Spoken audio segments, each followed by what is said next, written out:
were surprised when the President of the United States broke his promise. How many of you were surprised? 2 months ago, when I saw the planning that his first visit was going to be to Turkey, I had that sinking feeling in my gut. And instead of, yes, we can, I said to myself, here we go again.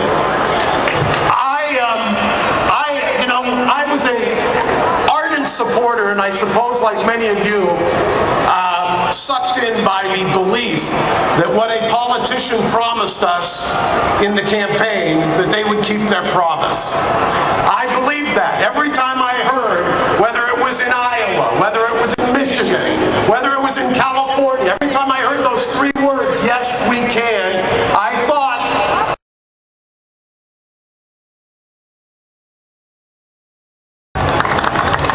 thank you, Armin. It is my pleasure to welcome all of you here today to commemorate the 94th anniversary of the Armenian genocide of 1915 to 1923. Our theme is, we cannot forget, we will not forget, and you can be sure we will never let the world forget. Genocide is a crime against humanity, not just against individual people. It's the most treacherous and evil crime ever committed, and it is said that in the 21st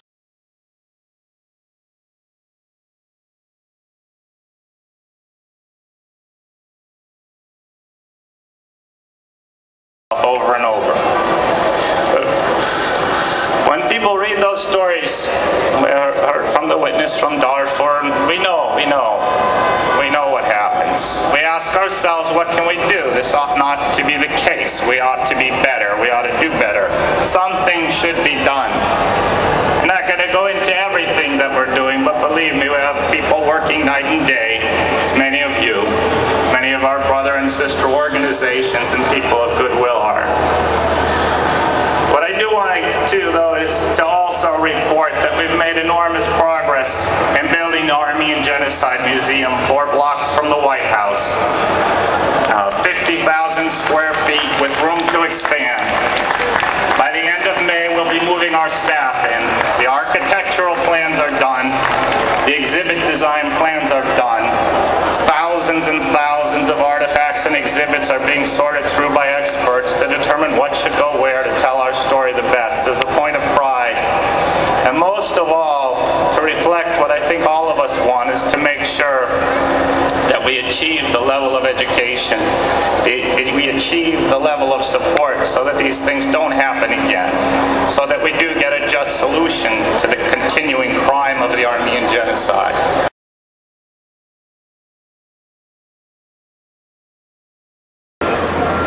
Pride, obviously, because 94 years later, we're here, stronger than ever. Yes. For years, until 1965, Armenians would gather in their churches and community centers. But in recent decades, we've seen that Armenians, by engaging with the political process, by holding events in Times Square, at the Mount Davidson Cross in San Francisco, lobbying in the halls of Congress, working with our media in the United States, are gradually gaining the political influence to gain the justice that we deserve. But my pride is matched by disappointment. Disappointment that the genocide still hasn't been recognized by Turkey, the chief perpetrator, and the US, the chief supporter, the chief godfather of the denialist Turkish regime.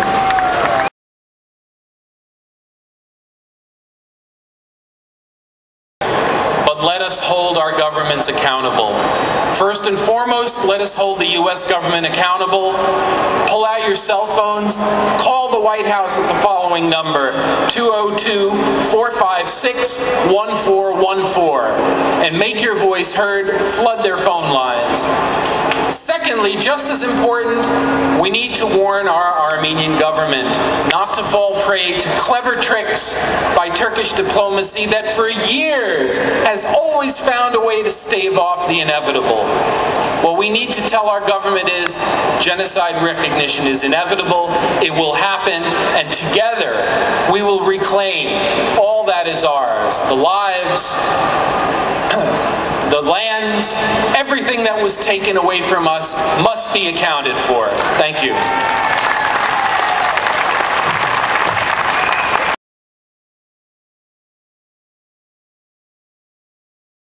To the podium.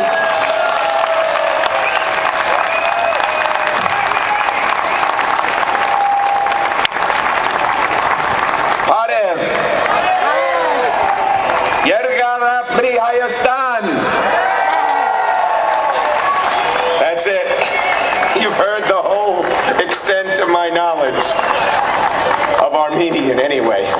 Anyway, it is great to be here, and I want to thank first your eminences for coming, our great leaders of the Armenian community who keep the flame alive, and all of you. You know, they said it was going to be very hot. And in the car, one of my staffers speculated, well, maybe they won't have a big attendance. The Armenian community always turns out because they know that apathy is our greatest enemy. And let me say, from here, I will go to Temple Emmanuel to commemorate the Shoah, the Holocaust that afflicted 6 million Jewish people across the face of Europe. And being here and then going there are distinctly related.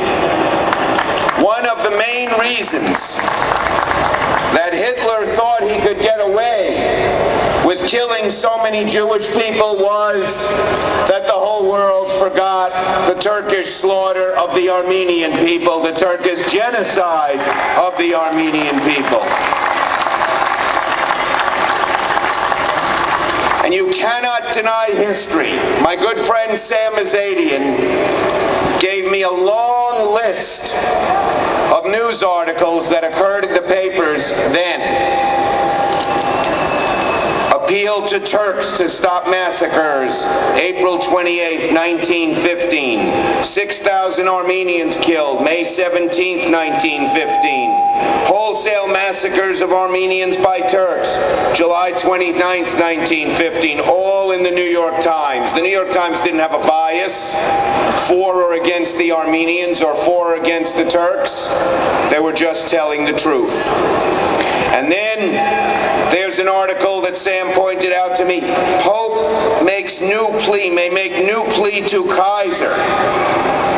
That was on December 9th, 1915. The Pope then was Benedict XV. The Pope today is Benedict XVI. So history continues.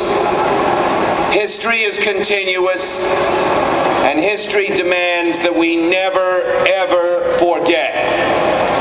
And let me say, we will continue to light the torch of truth until Turkey and every other nation in the world recognizes the horrible genocide that was done to the Armenian people in World War I.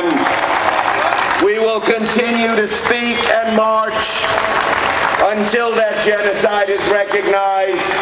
Armenians and non-Armenians alike, people of goodwill, will tell the tale to their children and grandchildren and great-grandchildren, so that even after the last survivor of the Armenian Holocaust goes to his or her greater reward, the Holocaust will be remembered.